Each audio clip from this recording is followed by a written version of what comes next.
आज घर घर में उपलब्ध हो रहा है, सबको प्राप्त हो रहा है। लेकिन प्यारी, सरलता से कोई चीज मिल जाए ना तो उसका महत्व कोई समझता नहीं है। फिर वही होता है, मन पछताई है अवसर बीते। वेदव्यास जी लिखते हैं, भागवत कभी मनोरंजन की दृष्टि से श्रवण मत करो, क्योंकि प्यारी मनोरंजन की दृष्टि से श्रवण करोगे तो कन्हैया तुम्हें मदारी नजर आएगा, मेरा लाला तुम्हें मदारी नजर आएगा, सुखदेव जी तोता नजर आएंगे, व्यास जी साधु नजर आएंगे। नहीं प्यारे, भागवत को श्रवण करने की पद्धति है, पहले श्रवण करो, चिंतन करो, मनन करो। कभी आपने सोचा है कि ये जीवन किस लिए मिला है? यारी, जैसे परिवार के लिए समय निकालते हो, बच्चे के लिए, माँ के लिए, बाप के लिए, बहू के लिए, बेटे के लिए, कुछ समय परमात्मा के लिए निकालो। आधो में आधो घड़ी, आधो में पुनियाद, तुलसी संगत साधु की, नासत जन्म कोटि अपराध। लेकिन आधो में भी क्या होता है, आधा समय देने के लिए हम तैयार नहीं है प्यारे। उसमें चर्चा, कैसी चर्चा? पंडित जी क्या कह रहे हैं, कलाकार बंधु हैं क्या बजा रहा है, ढोलक वाले क्या बजा रहे हैं, पंडित जी कपड़ा कैसे पहने हैं? नहीं प्यारे, क्षण मात्र बैठो। लेकिन जब बैठो ना, कहने से कुछ नहीं होता, कह देते ना, तेरा तुझको अर्पण, कह दिए तो हो गया। नहीं, वैसे तो कहने को हम कहते क्या कहते हैं, अरे आप इतने परम प्रिय मित्र हैं कि आप हमें प्राणों से भी प्यारे हैं। शिव बाबू कहते हैं ना, हमें प्राणों से प्यारे हैं। प्राण से प्यारा कोई होगा? अरे भल मनाओ प्राण का, प्राण कभी क्रोधित नहीं होता। मैं तो कहता हमसे परम प्रिय हैं, इन्हीं के साथ रहो, हम चल रहे हैं, तब कुछ हो पाएगा? नहीं प्यारे, आधो में आधो घड़ी, आधो में पुनियाद, तुलसी संगत साधु की, नासत जन्म कोटि अपराध।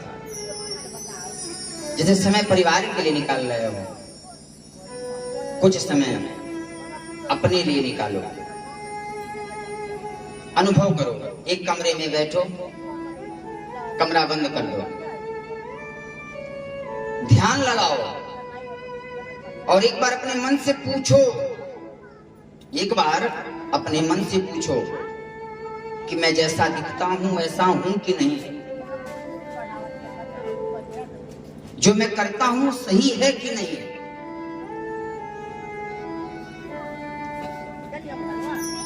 प्यारे, मन से आवाज आएगी, चल रे हंसा अमर लोक को, यहाँ कोई नहीं तुम्हारा है, जग वालों का हुआ सवेरा, अपना हुआ अंधेरा है। मन से आवाज आएगी, प्यारी कुछ समय निकाल जो भगवानी के लिए। लेकिन हम भी भगवान के लिए समय निकालते हैं, क्या करते हैं? मंदिर में गए पूजा करने के लिए,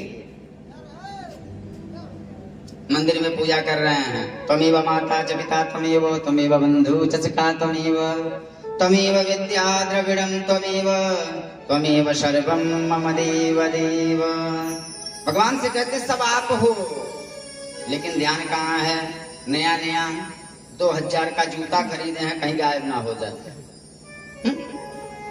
अरे यहाँ से मंगाए, वो किए, ये किए, नहीं प्यारे। भगवान किसको मिलते हैं? गोस्वामी जी ने लिखा, निरमल मन जन सो मोहि पावा मोहि कपट छल छिद्र न भावा निर्मल मन जन सो मोहि पावा मोहि कपट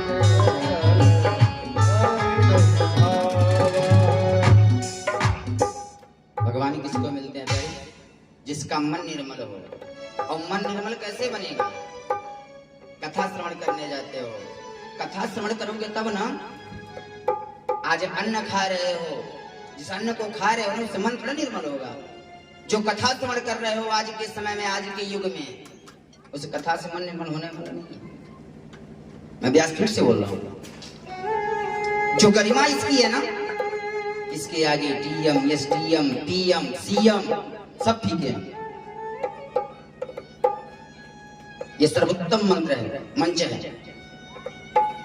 और जब यहां से गलत सूचना आपको जाएगी तो उसका प्रभाव तो होगा ही। तो प्यारी आइए अपने प्रसंग पे चलते हैं। बोल वृंदावन बिहारी लाल की, सावरिया सरकार की, राधा रानी की। सुंदर सामने प्रास कुटिया में व्यास जी विराजे हैं। भागवत का लेखन हो रहा है, भागवत लिखी जा रही है। चतुश्लोकी भागवत नारद जी ने ब्रह्मा जी को दिया।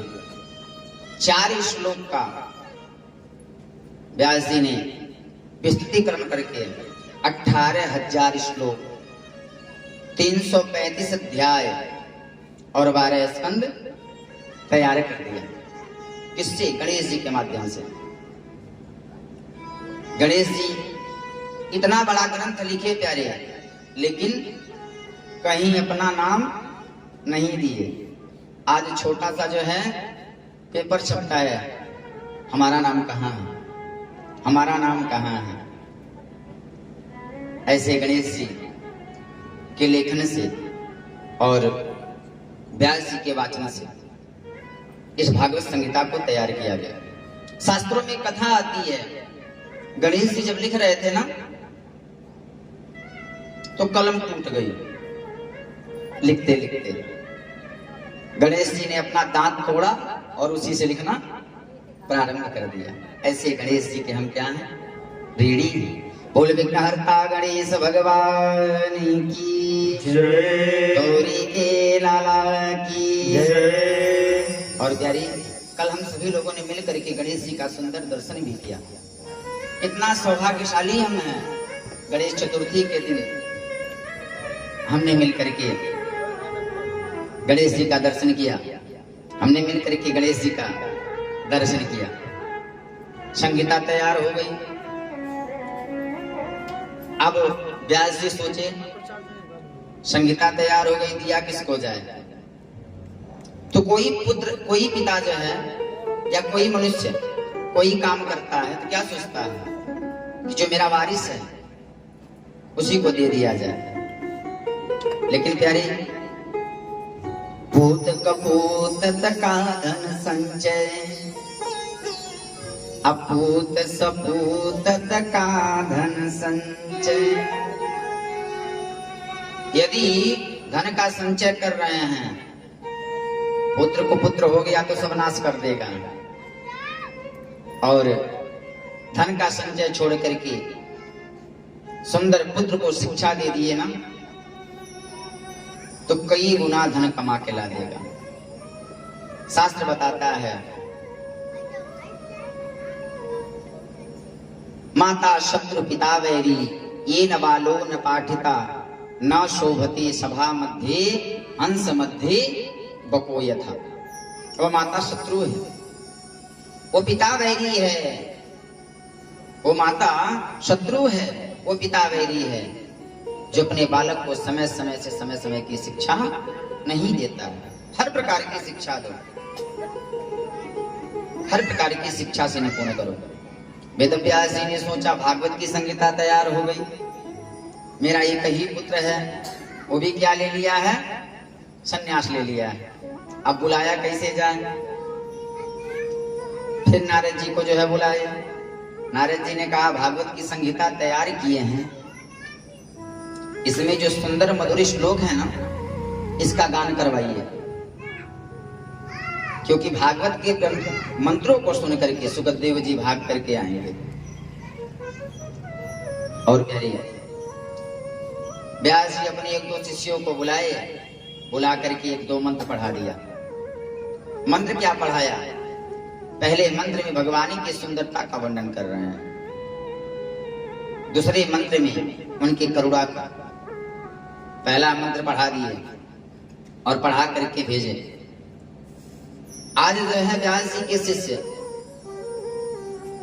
मंत्रों का गान कर रहे हैं जहां तहां। कितना सुंदर मंत्र है, ध्यान पूर्वक श्रवण करें। शिष्य गाते हैं, वरहा वीरम नटवर बपू कर्णयो कर्णिकारम विव्रतवास कनक कपिसुम वैजयन्तीं च मालाम् रन्ध्रानुवेणुरधर सुधया पूरयन् गोपवृन्दैः वृन्दारण्यं स्वपदरमणम् प्राहविशति गीतकीर्तिः।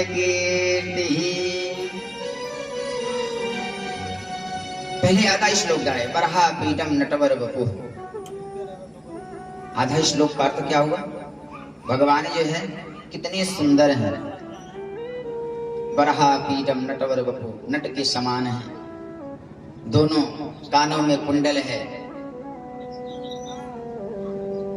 और टेढ़े खड़े हैं, वैजयंती की माला पहने हुए हैं। अब जब इतना मंत्र सुने ना, सुंदरता का इतना सुंदर है, सुखदेव जी की जहां थे वहीं समाधि खुल गई। इतना सुंदर किसका वर्णन कर रहे हैं?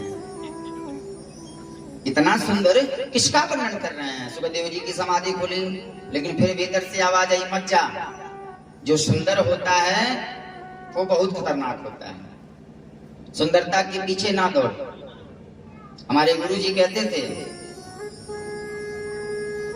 रक्त मांस हड्डी के ढेर पर मड़ा हुआ है चांद, देख इसी की सुंदरता हो जाती नींद हराम। ये माया तेरी बहुत कठिन है राम। रक्त मांस हड्डी के ढेर पर मढ़ा हुआ है चाम, देख इसी की सुंदरता हो जाती नींद हराम। ये माया तेरी बहुत कठिन है राम। सुखदेव जी ने सोचा अगर सुंदर है तो इसके नखरे भी बहुत ज्यादा होंगे, नहीं जाना इसके पास। सुंदर है तो नखरा भी होगा। दूसरा श्लोक गाते हैं, अहो वकीयम स्तन कालकूटम जिघांसयापा ययदप्यसाध्वी लेभे गतिं धा त्रिभुजितां ततुन्यं खमवादयालुं शरणं व्रजेम। सुंदर तो है, लेकिन जितना सुंदर है उतना कृपालु भी है। अभो वकीयम, वकीयम माने होता है बग्गी, बगुले की जो बहन थी। कौन? पूतना। अहो वकीयम, वकीयम का शब्द लिया है यहां से पूतना से। जो बकासुर की बहन पूतना थी ना, अपने स्तन में विष लगा के आई भगवान को मारने के लिए, लेकिन उसको दंड ना दे करके क्या की? अपने माता की गति दे दी है। अब जब इतना सुखदेव जी सुने तो उठ करके शिष्यों के पीछे आ गए, भैया एक बार और सुनाओ ना, थोड़ा और सुनाओ ना, बड़ा अच्छा लग रहा है, बड़ा सुंदर लग रहा है। फिर सुनाए, कृष्ण त्वदीयपदपं कज पंजरान्ते अद्दैव मे विसतुमा नसराज हंस प्राण प्रयाण समये कफवात पित्तै कंठावरोधन विधौ अस्मरणं कुतस्ते। भगवान की वंदना की है इसमें, हे परमात्मा आप हमारा कल्याण करना और अंत समय में राम नाम आ जाए मुख में, क्योंकि जन्म जन्म मुनि जतन कराही अंत राम कहे आवत नाही। क्यों नहीं आता है? क्योंकि शुरू से आदत बनी रहेगी तब ना प्यारे। हाँ? पैदा हुआ माँ की गोद में खेला, हाँ? बड़ा हुआ जवान हुआ बीवी के गोद में खेल रहा है, बूढ़ा हुआ कहोगे राम निकलेगा आम, कहोगे राम तो क्या निकलेगा आम। इसीलिए किसी जो है महात्मा ने बड़ी सुंदर गाया है कि भजन भी करना है तो कब करो? जवानी में। आइए श्रवण करते हैं। बोल राघवेंद्र सरकार की जय।